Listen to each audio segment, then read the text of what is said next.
He left the safe containing millions open to catch her red-handed. But what the poor housekeeper did changed him forever. Subscribe to the channel and write in the comments where you're watching this video from. Harold Winters had not always been a man of silence. Once, in another life, when shipyards bore his name in brass plaques and men in Washington listened to his voice with real attention, he had spoken with thunder. But that life was long past, buried beneath decades of noise, loss, and betrayal. Now, at 78, silence was the only thing he trusted. Silence didn't lie. It didn't ask for his money. It didn't pretend to love him. And so, he lived in a house designed more for observation than for living, a fortress of red brick and white columns nestled behind wrought iron gates on the outskirts of Savannah, Georgia. The house had 26 rooms, 16 security cameras, 3 panic buttons, and no visitors. The locals, when they mentioned him at all, spoke of him like a ghost.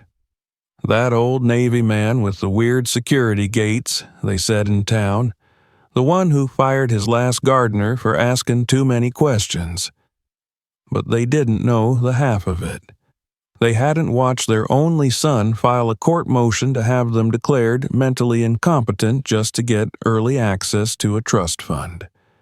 They hadn't opened their accounts to find $100,000 missing, stolen by a daughter they'd once carried through measles and night terrors.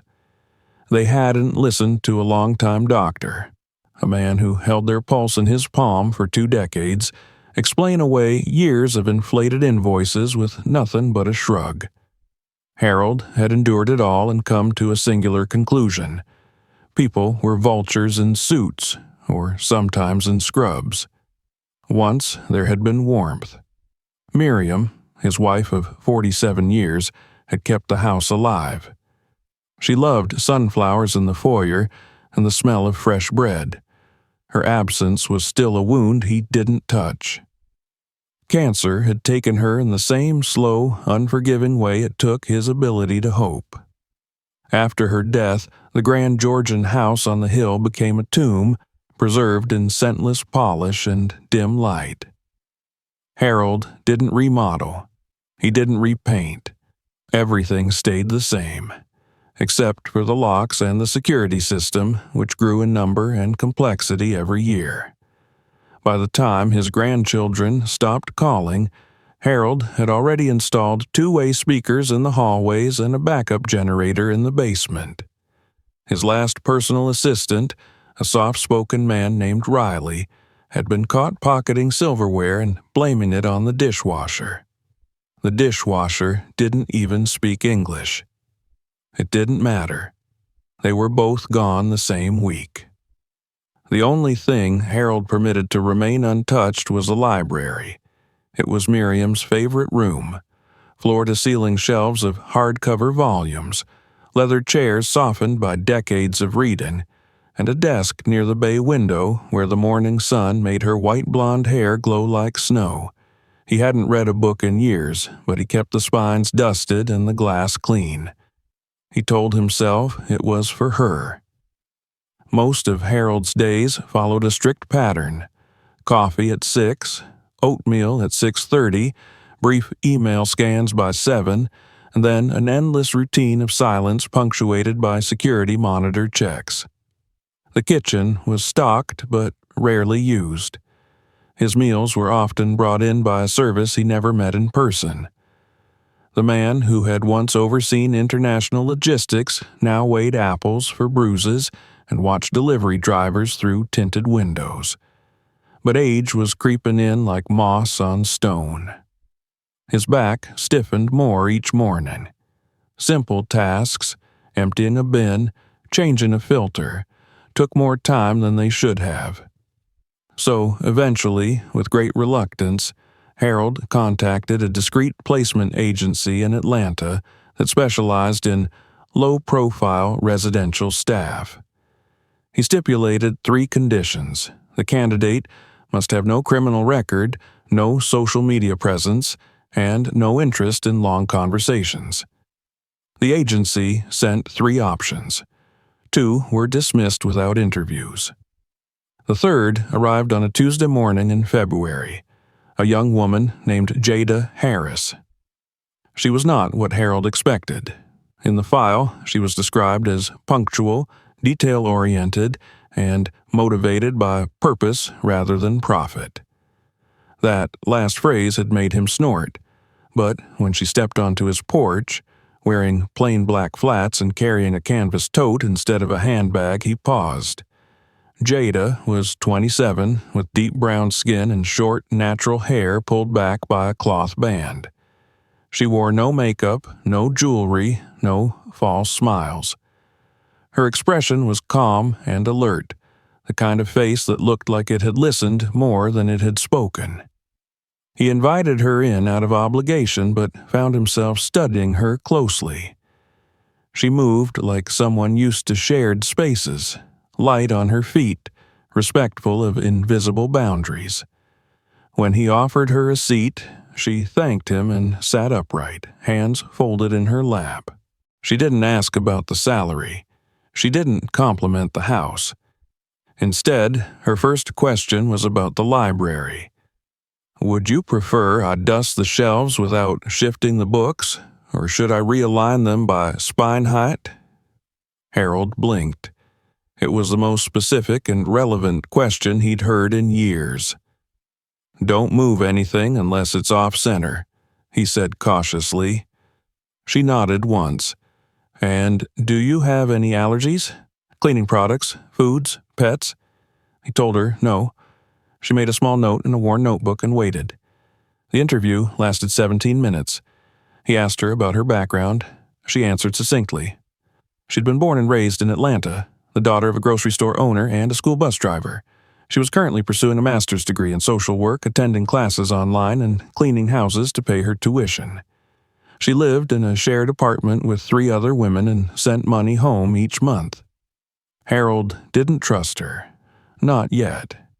But he found himself curious. She didn't try to flatter him. She didn't overshare. She didn't flinch when he mentioned security cameras. She simply asked when she could begin. He told her Wednesday. In truth, he already had a plan in motion. The last time he'd trusted someone, it cost him Miriam's engagement ring and 3 handwritten letters that had been in his desk drawer since Vietnam. That betrayal had come from a woman who'd once called him Uncle Harold and baked apple pie in his kitchen. Now, he needed to know who Jada was, not on paper, but when no one was watching. That evening, after she left, Harold sat at his desk and scribbled in his logbook. Jada Harris, clean speech, no eye contact dodging, wears flat shoes, possible candidate, test necessary. He flipped to a fresh page, outlined the parameters of his next move, and placed the notebook back into the drawer of his antique writing desk. Tomorrow, she would return to begin work. And when she did, Harold would be waiting, not with words, but with silence, and a door left wide open.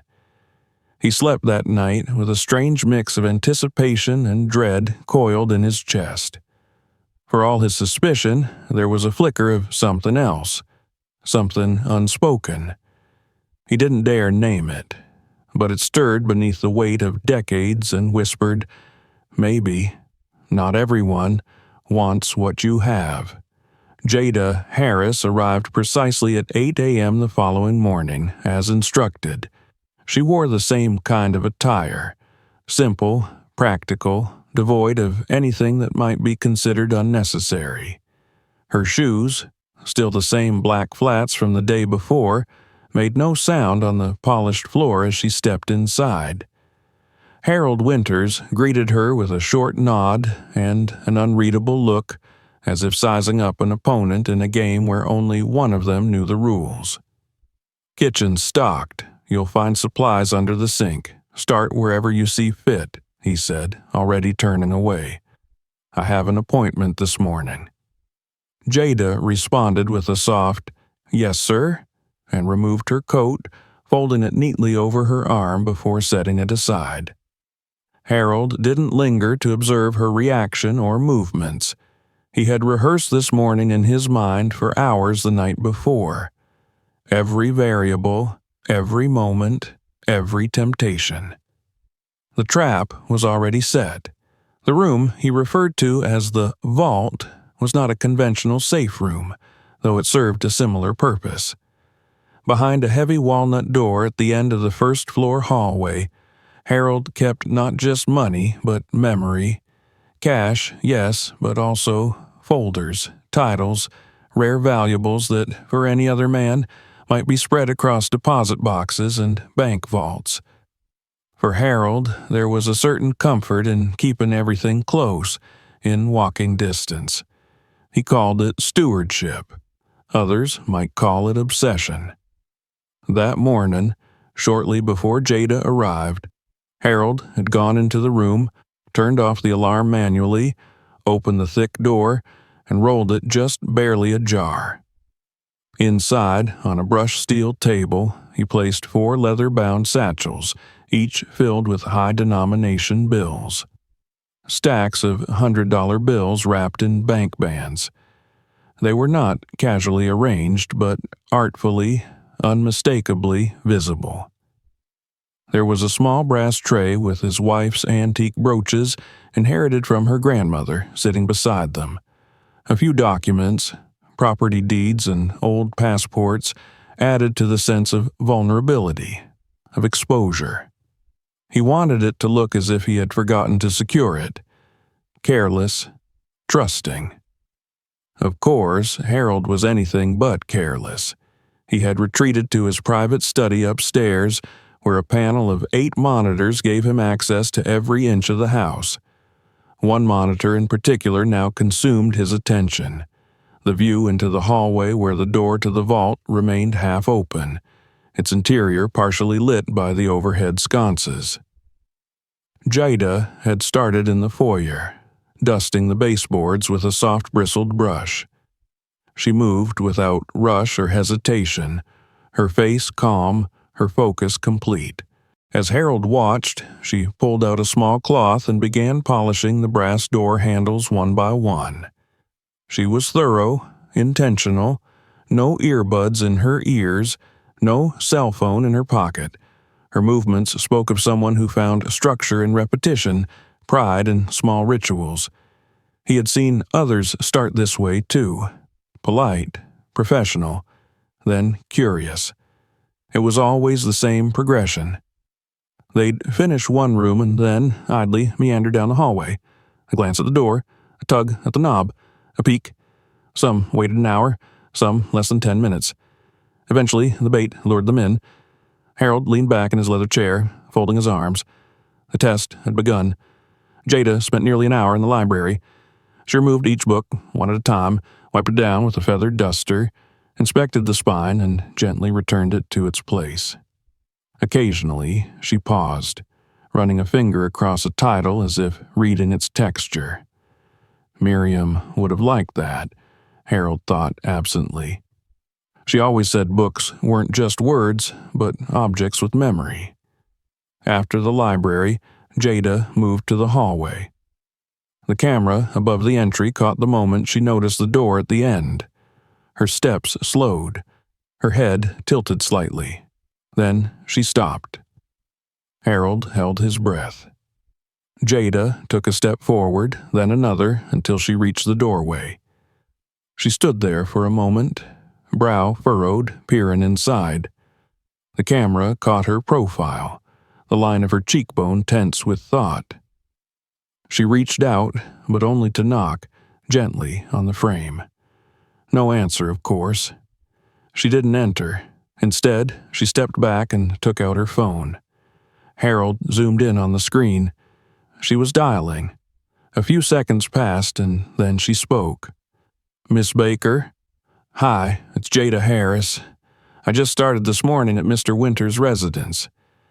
I'm sorry to bother you, but I think he may have forgotten to close a room that looks, well, important. There's cash in there, documents, jewelry, I think. Should I leave it as is, or—" Harold couldn't hear the other end of the conversation, but he knew what his secretary would say. He'd given her instructions the day before. Act casual, advise her to leave the room untouched, and assure her that Harold would handle it upon his return. Jada hung up. Then she stood still for several seconds, staring at the door. This was the moment that revealed everything. What would she do, now that she knew no one else would be coming? That the room would remain unsecured for hours. Harold's fingers hovered over the pause button, unable to look away. Jada turned and left, but not for good. She returned moments later with a wooden chair from the breakfast nook. Placing it across from the open door, she sat down, hands folded in her lap, eyes steady, silent sentinel. Harold stared at the monitor.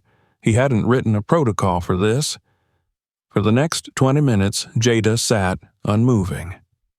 At one point, she pulled out a paperback novel from her tote and began reading quietly, never shifting her position in a way that would expose her back to the hallway. Her eyes darted up at every creak of the old wood, every rattle of wind. An hour passed, then 2. Once, she stood and dusted a side table nearby. Another time, she disappeared into the kitchen and returned minutes later with a sandwich wrapped in wax paper. She ate it, sitting on the same chair opposite the vault. When a delivery truck rang the bell at the gate, she activated the intercom but declined the package. "Mr. Winters isn't available today. Please come back tomorrow," she said politely but firmly. She never moved more than a room away. Harold was riveted. At one point, he forgot to sip his coffee, and it went cold beside him. Then came the phone call. Jada answered her phone mid-afternoon, stepping away from the door only a few feet. She lowered her voice, but the camera's mic caught fragments. "No, Mama, don't cry. I'm trying. I know what it means if they close the shop. Yeah, 38. I don't know where we're going to find it, but..." A long pause. "I'll figure it out." Silence. Her back straightened. Her hand trembled as she tucked the phone into her bag. She turned toward the hallway, her gaze drifting to the vault door. Harold sat forward. His heart pounded. This was it. But what happened next undid everything he thought he understood. Jada stood, walked deliberately toward the open door, and entered the room. She looked around once, just long enough to find the security keypad, then typed in a code. Any code, Harold assumed. When the red light blinked, she used the manual lock instead, sliding the steel bolt into place. Then she took the small slip of paper with the correct combination, still resting by the edge of the door, and folded it into a square before slipping it into her back pocket. She walked out, closed the door gently behind her, and returned to her chair. And cried. Harold didn't move for a long time. He watched her shoulders shake, her hands clench the fabric of her pants. She wasn't loud, she didn't pace. She simply sat there, facing the closed door, grieving something far heavier than the day itself. She had every reason. The problem she carried wasn't small. It was real. $38,000 was more than enough to crush a family business. And she had been alone in a house with over $4 million in cash. All she would have needed was a single stack. No one would know, but she didn't. She chose not to. Not even temptation. Not even desperation had cracked her. For Harold Winters, it was not just an anomaly. It was a revelation. He sat back in his chair and stared at the ceiling, at the faint texture of old plaster. And for the first time in years, he didn't feel quite so certain about the ugliness of people. Somewhere downstairs, a young woman guarded a vault that wasn't hers. And for reasons he still didn't understand, she believed that what was right was more important than what was possible. When Harold finally rose from the chair in his study, it was nearing dusk. The house had begun to shift with the subtle groans of evening. timbers creaking in their old sockets, air ducts exhaling softly like the breath of something asleep. Yet, downstairs, Jada remained in her seat outside the now locked vault, her silhouette framed in the pale wash of light from the hallway sconces. She hadn't moved since closing the door. From the monitors, Harold could still see the crumpled tissue in her hand and the shimmer of tears drying on her cheeks. He stood slowly, his knees stiff with age and stillness, and crossed the room to the closet. From inside, he pulled a charcoal coat, brushed the lint from the sleeves, and slipped it on. Then, before descending, he paused at the mirror by the door. His reflection looked older than he remembered, more bent, more hollow. There was a weight on his chest that had nothing to do with age or lungs. It was something else, something that felt suspiciously like shame. In the foyer, he made deliberate noise, keys jangling, a purposeful clearing of his throat, the creak of the front door opening just a few inches and closing again. He wanted her to believe he had returned from wherever he was supposed to have gone. From downstairs, he heard movement, light footsteps, the scrape of a chair being pushed back. Jada appeared a moment later, her eyes still red but her posture collected. She didn't fumble or apologize right away. Instead, she took a deep breath, tucked a stray curl behind her ear, and faced him with something close to resolve. "Mr. Winters," she said, her voice tight but respectful, "I hope you don't mind.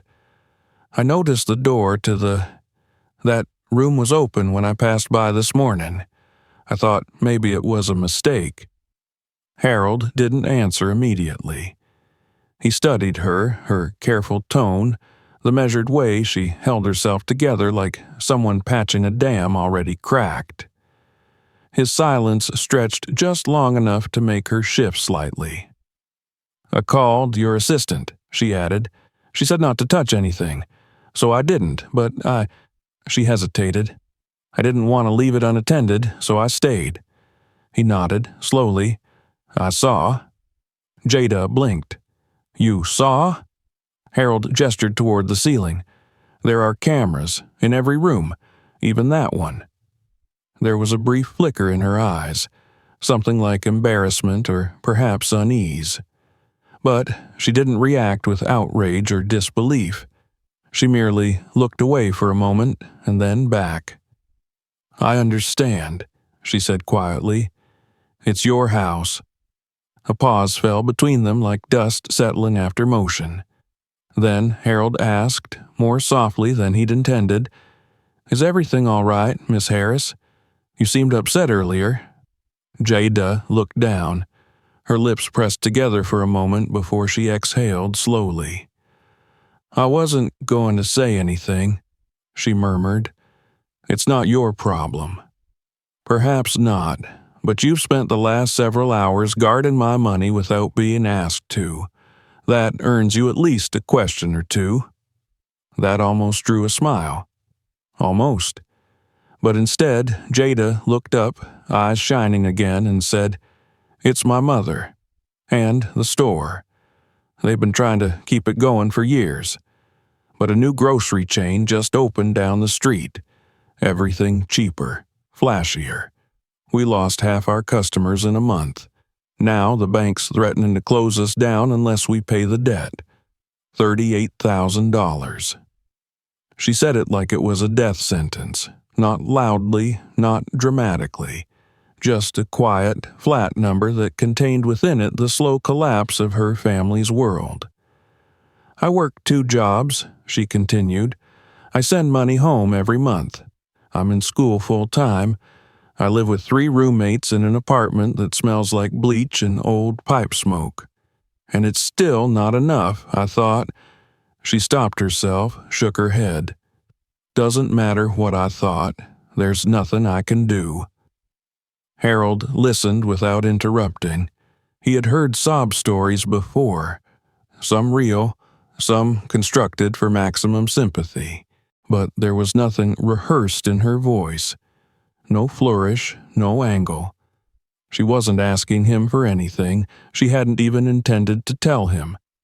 That, more than the details, gave her words weight. He reached into the inside pocket of his coat and pulled out a small envelope. Crisp, sealed. It had been prepared the day before. "I was going to give this to you at the end of the week," he said, "but now seems appropriate." Jada looked at the envelope in his hand, then slowly extended hers to take it. She opened it carefully. Inside was a thick band of cash, $50,000. Her hands froze.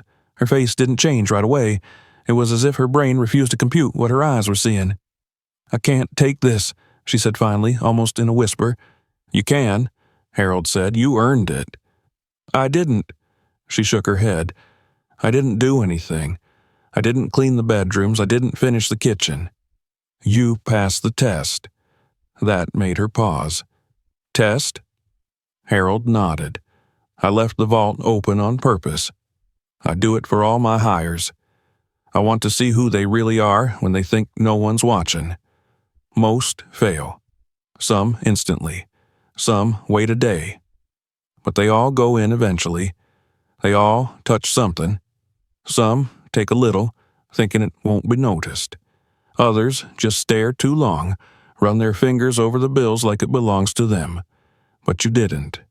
You did the opposite." Jada stared at the envelope, then closed it. "That doesn't mean I deserve this. It means you deserve more than you think." Still, she didn't pocket it. She held it like a live bird, afraid that too tight a grip might crush it.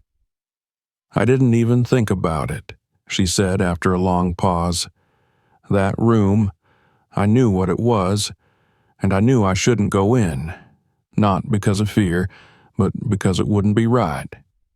Harold felt a tightness in his throat. She said it so plainly, so simply. "I had a job to do," Jada went on, "to take care of your home. That meant protecting it, even if you didn't ask. That's not special. That's just being decent. That," Harold said, "is rarer than you think." She didn't respond. She simply looked down again, the envelope still untouched in her hands. "I'm not trying to buy you," he added. "I'm trying to thank you." Jada swallowed hard, her voice catching when she finally said, "You already helped my family once. You didn't even know it." Harold frowned. "I don't follow." She reached into her canvas tote and pulled out a folded clipping from a newspaper. The edges were soft with age, the ink faded. "It's from 3 years ago. An article about anonymous donations made to Grady Memorial Hospital. It said the donor covered surgeries for over a dozen patients. No name, just a gesture." Harold remembered. It had been a quiet gesture, something done without press or photo ops.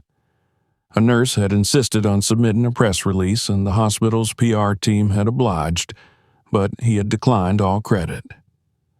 "My cousin Paco," Jada said, her voice trembling, "was one of those patients. He was 8, born with a heart defect. The operation he needed wasn't covered by our insurance. My uncle couldn't afford it. Then one day, out of nowhere, the hospital said a private donor had paid the full amount. It saved his life. We never knew who did it. Not until I saw your name, months later, mentioned in a hospital donor registry, I connected the dots." She looked up. "I didn't come here to work for money. I asked the agency to find me a job in this neighborhood.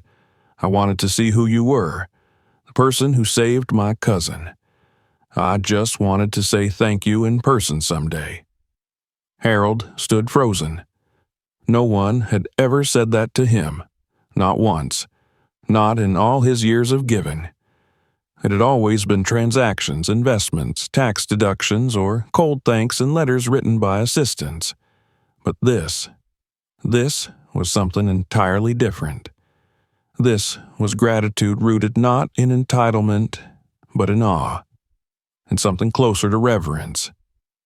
Jada took a deep breath. "So, you see, Mr. Winters, you've already done more for me than I could ever repay. I can't take this money. It doesn't belong to me. It never did." Harold wanted to argue. He wanted to insist, but something in her eyes stopped him. There was conviction there. Not pride, just principle. And that was harder to resist than any pleading. He nodded slowly. "You remind me," he said, "of someone I used to believe in." She didn't ask who. He was grateful for that. They stood for a moment in silence.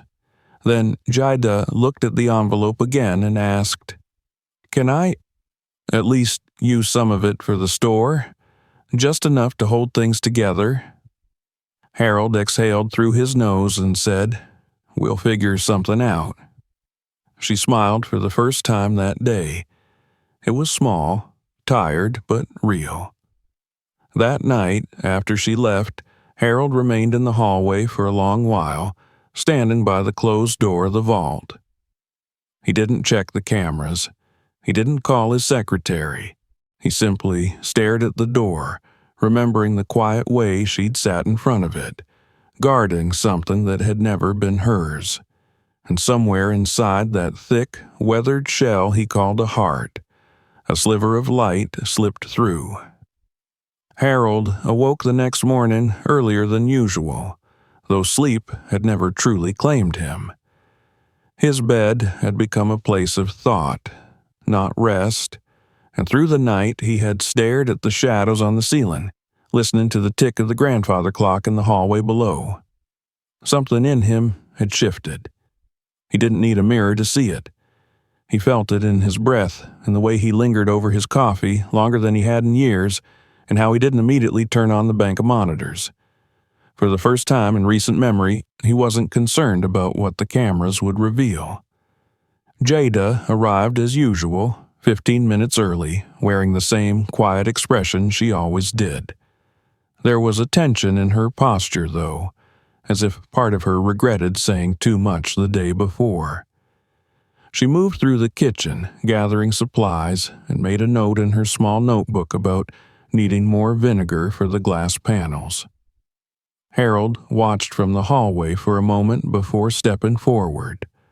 "Come with me," he said simply. Jada looked up, startled. "Sir?" "To the study," he added. "There's something I want to show you." She followed him in silence, her steps careful. The study was a room she hadn't entered before, book-lined like the library but with darker walls and fewer windows. At the far end stood the desk where Harold had written hundreds of letters, signed millions in contracts, and, more recently, compiled the pages of a future he had assumed no one would ever care to inherit. He opened a drawer and removed a slim black folder. It was thick, and its contents were organized with the precision of someone who needed order to function. Jada waited by the door, unsure whether to sit or stand. Harold gestured to a chair. "This is my foundation," he said. "The Harold Winters Charitable Trust, registered 2 decades ago, funded through a complex maze of investments and holding companies. On paper, it looks like a passive structure, but it's not. I oversee every grant, every partner, every distribution." Jada nodded, her hands folded in her lap. "I created it after Miriam died," Harold continued. "She always said money was meant to be used, not hoarded. I didn't believe her until she was gone. Since then, I've funded hundreds of programs, most anonymously. Hospitals, clinics, scholarships, rehabilitation programs for veterans. But the thing is, I never trusted anyone else to run it. I didn't want it corrupted." He paused, watching her absorb the words. She didn't ask questions, only listened. "I tried," he said after a moment. "I gave tests, like the one I gave you, to people who'd worked for me for years. No one passed. Some were good liars. Others just didn't think anyone would notice. You're the first one who didn't fail." Jada's voice was soft when she finally spoke. "You think a person is only honest if they resist temptation." "No," Harold said, "but I think character shows itself when there's no reward for doing the right thing. You didn't just resist the money. You protected it. Then you gave it back." "I didn't do it for you," she said, her voice steady. "I did it because it would have been wrong." "Exactly." He opened the folder and slid it across the desk. Inside were legal documents, contracts, letters of appointment. Her name had already been typed in the appropriate places. Jada stared at it. "What is this?" "My new will," Harold said. "You're the primary heir. Not to the house, not to the car, to the foundation. You'll run it. You'll decide where the money goes, how it's spent, who gets helped." She blinked. "I don't know anything about running a foundation." "You'll learn." "I'm just a student." "You're more than that." "I work part-time cleaning houses." Harold leaned forward. "Which means you know what need looks like. You know what $100 can mean to someone who has nothing.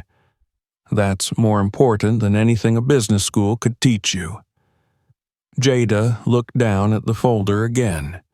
Her fingers brushed the edge of the paper, but she didn't touch it. "I don't think I can accept this," she said finally. "It's too much." Harold nodded slowly. "I thought you'd say that, which is why I want to explain something." He rose and walked to a small safe behind a painting. He opened it with a quiet series of clicks and returned with another envelope, thicker than the last.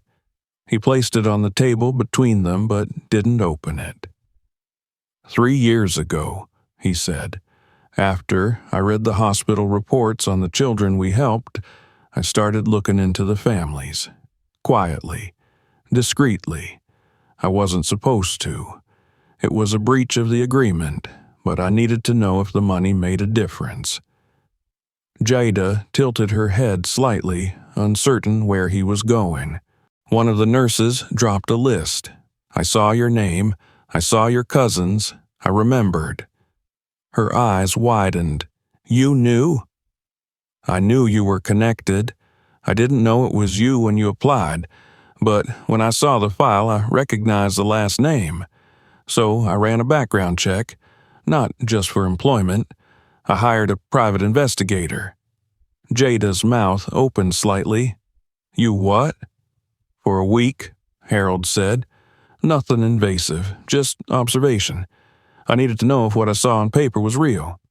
The report said you gave your lunch to another student, that you helped your landlord's mother get groceries, that you once gave a friend money to pay for a cancer screening instead of saving it for tuition." Jada flushed. "That wasn't for anyone to know." "I know," Harold said quietly, "and I'm sorry, but I needed to be sure. I've spent too many years surrounded by people who say the right things and do the wrong ones. I couldn't risk putting something this important in the wrong hands." There was silence between them again. Then Jada said, "So the test wasn't just about the vault."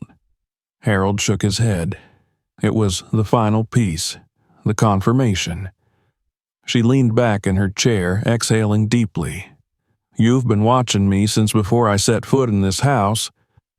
I was looking for someone worth trusting. And you decided that person was me.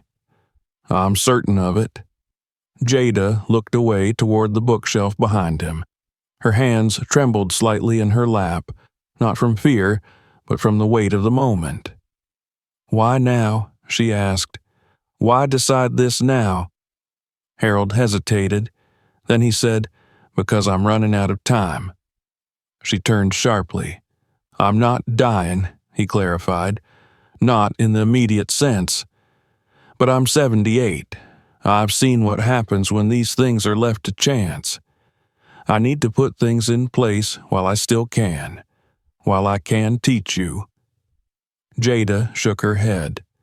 "But you don't even know if I want this." "Do you?" She was quiet for a long moment. "I think I want to help," she said slowly. "I always have. That's why I chose social work. That's why I'm still working and studying and sending money home even when I'm exhausted. I just never imagined anything like this. This is huge." Harold smiled faintly. "Yes, it is." Jada looked back at the folder. Her fingers brushed the cover again. "What if I fail?" "Then you fail, and someone else picks up the pieces. But I don't think you will." She took a breath, then another, then nodded. "I'll do it," she said, "but not for the money, not for the title. I'll do it because I think there are people who need this, like Paco, like me." Harold extended a hand. Jada hesitated for only a second before taking it. It wasn't the firm handshake of a contract, it was the quiet clasp of trust earned and given. They sat together in silence for a few more minutes.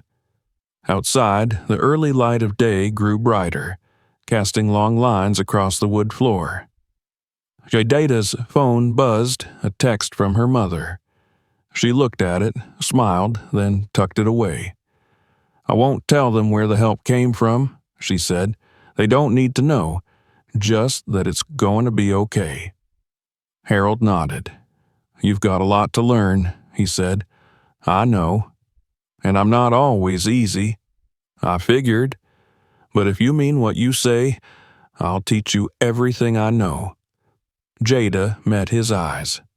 "I do." That night, Harold didn't turn on the cameras. He didn't check the locks twice. He didn't write in the logbook. Instead, he made 2 cups of tea, brought one to the study, and left it on the desk next to the folder.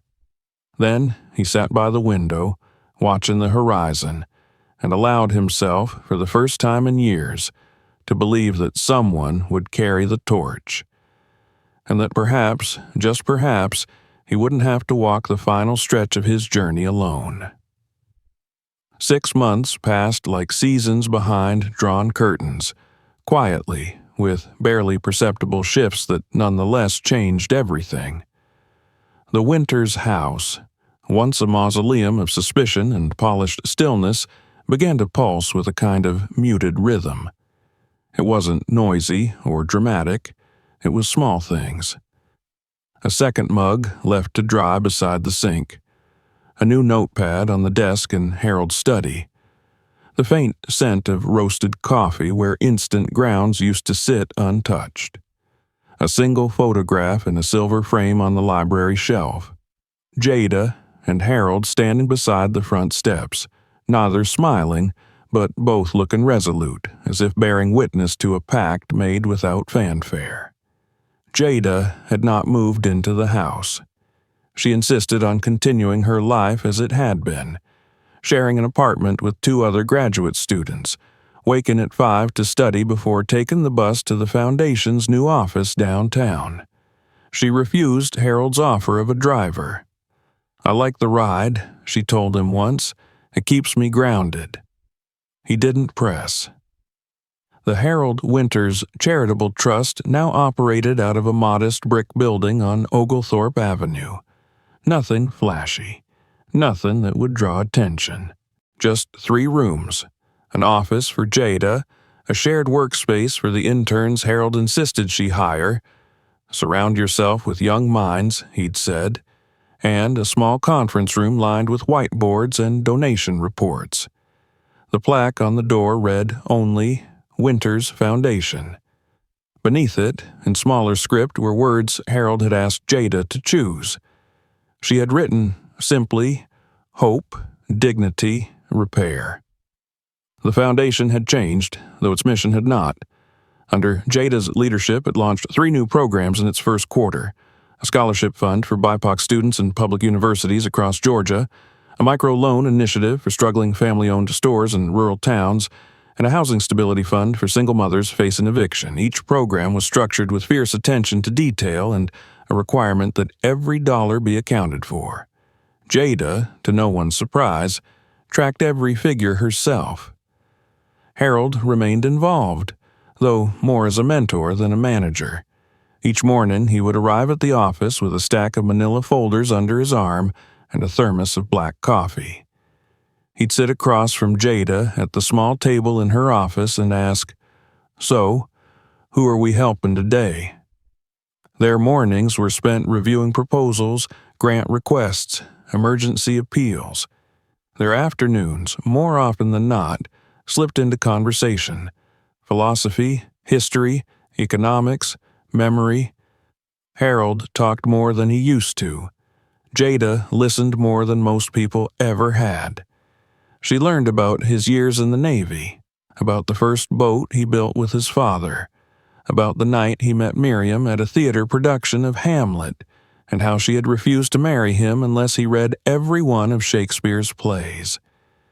He told her about the early days of his business, when he'd slept in his office and eaten canned beans, and once wired his last savings into a broken-down factory in Jacksonville, betting on a handshake. He told her about the cost of success, about what money gave and what it took. Jada, in turn, told him about her mother, a woman who had never graduated high school but could run inventory in her head and tell you the price of every box of cereal from memory. She told him about Paco, who was now playing junior league baseball and wanted to be a cardiologist. She told him about the days when she hadn't eaten so her sister could have lunch, about sleeping with her coat on because the heat had gone out in winter, about how fear never really left you once you'd lived with it long enough. It was not a friendship in the traditional sense. It was something older, sturdier, a kind of recognition. Like two travelers who meet late in their separate journeys and realize they'd been walking parallel paths all along. At the end of each week, Jada returned home with a different expression.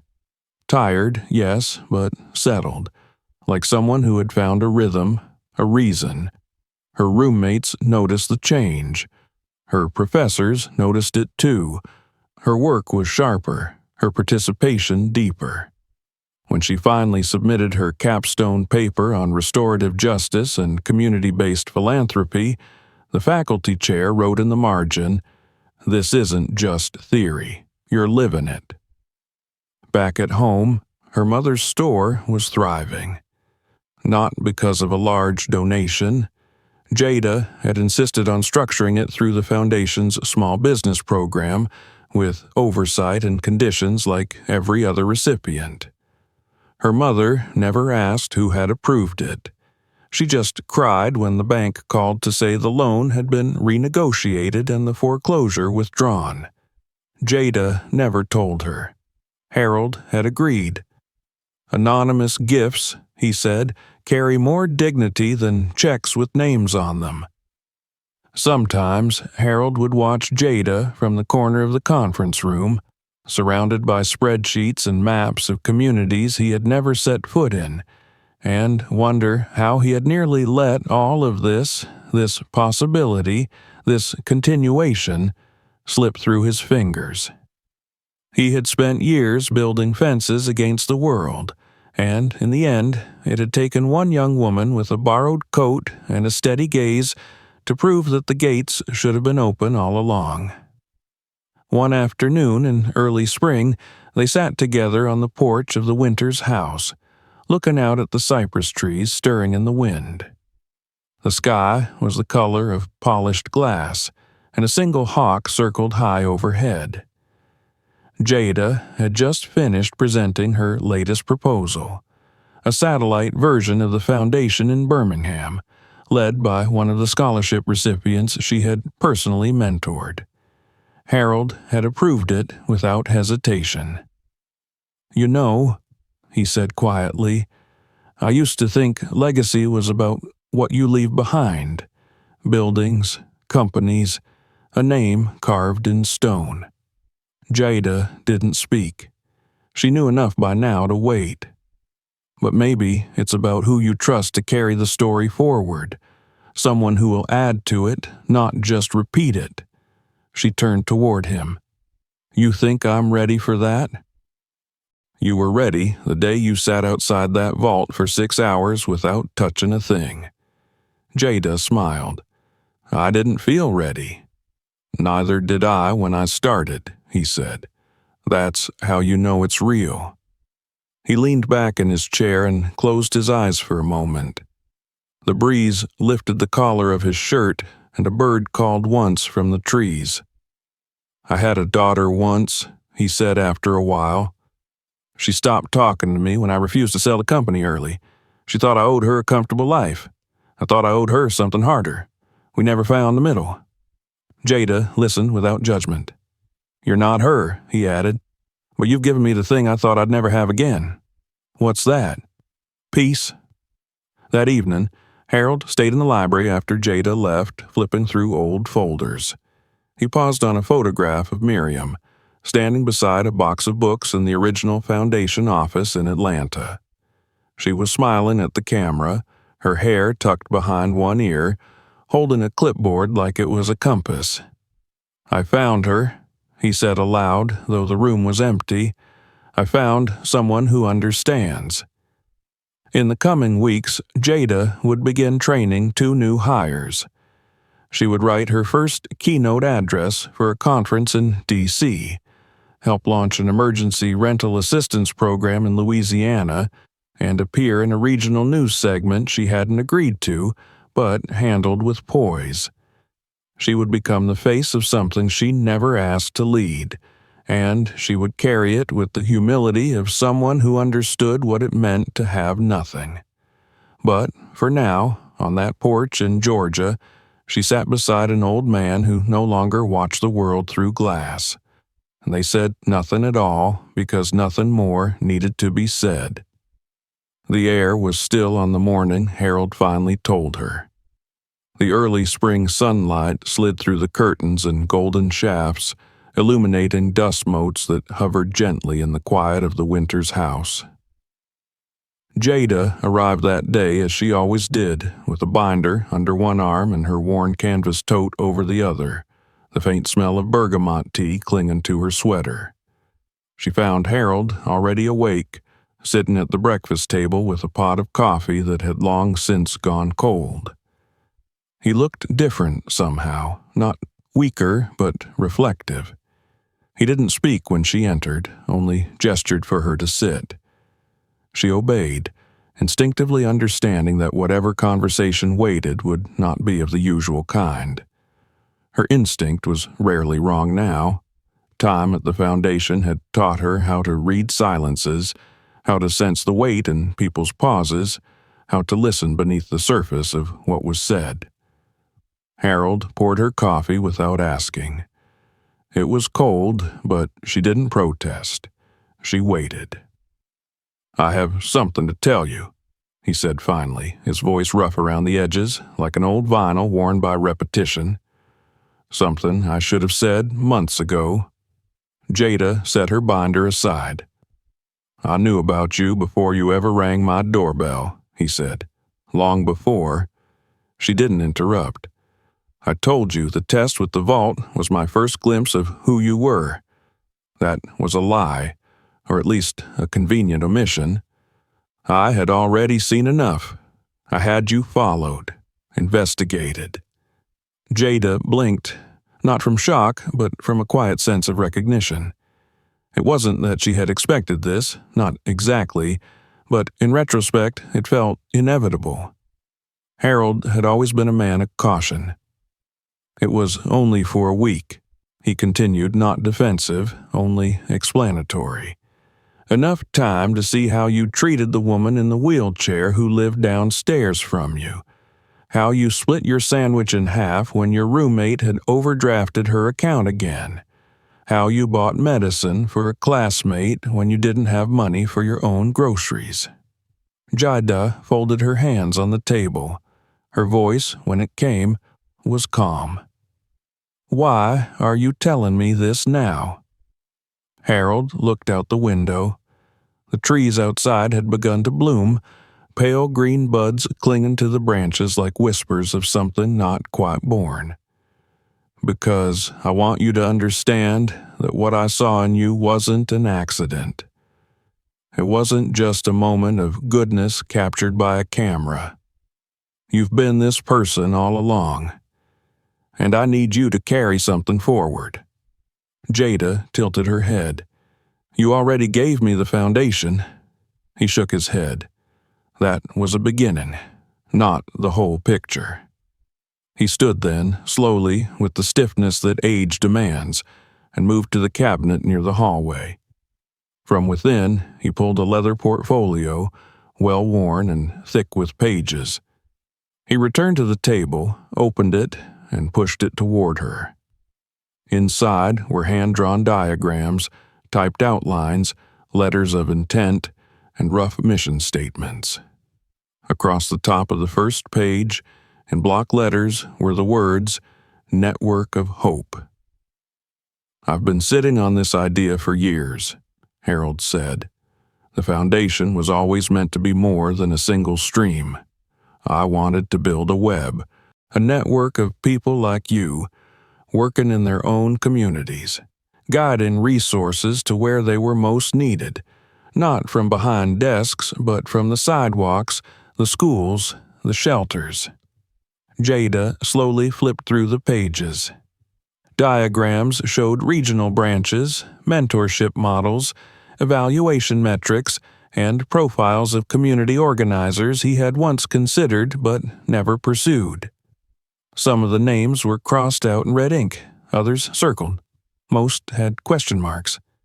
"I wanted to do it myself," Harold continued, "but the older I got, the more I realized I didn't have the energy for that scale. I could build ships, I could manage fleets, but I couldn't run this alone, and I never found the right captain." He looked at her then, eyes clear. "Until you." Jada closed the folder slowly and let her hands rest on it. "You want me to build this?" she said, not as a question. "I want you to lead it," he replied. "I'll guide you. I'll give you the structure, the money, the legal teeth to make it real. But you will breathe life into it. You will decide who joins. You will shape the voice." She said nothing for a long time. Then she nodded once. "When do we start?" Harold smiled. "We already have." In the weeks that followed, the Foundation's routine transformed. What had once been a 3-person operation in a modest office began to expand. New interns, regional coordinators, a rotating board of community advocates Jada selected herself. Each candidate was evaluated not by pedigree, but by lived commitment. Harold's rule was simple. No one who applied would be judged by the language of grant writing, only by what they had already done for others without applause. They called the new initiative the Hope Network. It began with pilot programs in Birmingham, Memphis, and Wilmington, cities where Jada had contacts from school or past volunteer work. Each regional hub received a modest fund, but more importantly, they received mentorship. Jada insisted that every new coordinator spend a week shadowing her team before taking the reins. Stories poured in of school lunch programs revived, of domestic abuse shelters given a second life, of high school students given laptops and tutors. The press caught wind of it, and though Harold recoiled at the attention, Jada handled it with grace, never revealing the depth of the operation or her personal connection to its origin. One reporter asked her during an interview, "What inspired you to lead a network like this?" She had smiled just faintly. "Someone once believed in me more than I believed in myself. This is how I repay that." At home, Harold watched the interview from the library, his old reading glasses perched on his nose. He said nothing, but when Jada returned later that evening, she found a bouquet of sunflowers on her desk, the only kind of flower Miriam had ever kept in the house. By the end of that spring, the Foundation had launched programs in 10 states. Jada had begun giving lectures at universities, not as a professional speaker, but as a practitioner. She insisted on sharing the stage with the people whose lives had been changed, who now worked as field leaders. She refused to call herself the founder of the network, always redirecting credit to community vision and collaborative compassion. But those close to the heart of the work knew. She was its engine, its gravity. Harold, for his part, began to fade from the public side of the operation. He still came to the office, but only to sit by the window and read proposals or to write personal notes to grantees.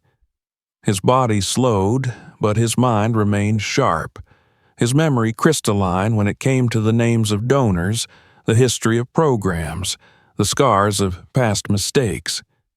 One afternoon, while reviewing a proposal from Detroit, he looked across the desk and said, "Do you know what I see when I look at you now?"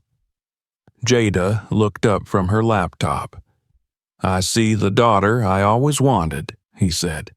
"Not someone who shares my blood, someone who shares my burden."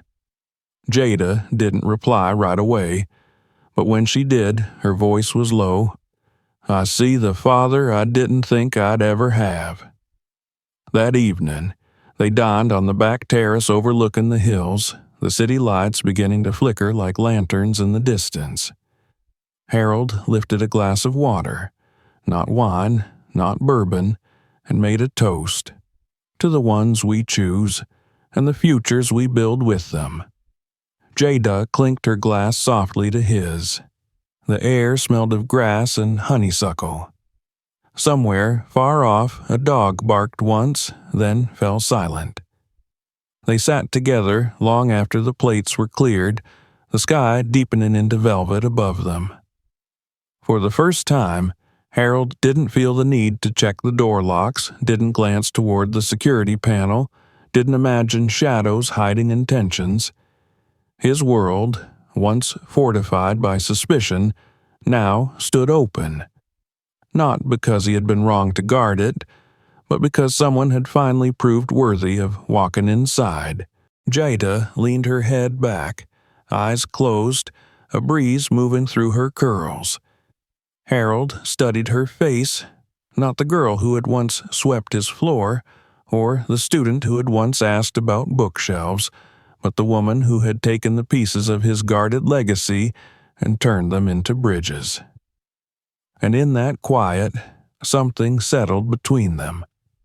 Not an ending, not even a resolution. Just the understanding that what had begun with a test in a silent house had become a living, breathing testament to trust.